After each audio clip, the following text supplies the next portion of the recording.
చేసిన నీ పిల్లలు నిన్ను చూడగా వస్తారు.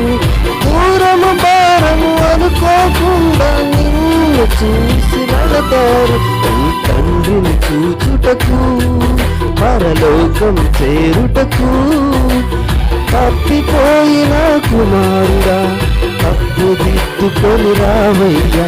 నీ తండ్రిని చూచుటకు పరలోకము చేరుటకు తప్పిపోయిన కుమారుడా తప్పు దిద్దుకొని రావయ్యా. ఇదే చివరి దినమైతే ఎటువైపో నీ ప్రయాణం, అదే పాత బ్రతుకైతే రక్షణ పొందిన వ్యర్థం. ఉండేదెవరు పోయేదెవరు ఊగిసలాటలో, మరణము తెచ్చుకున్నాము కదా ఏదేను తోటలో.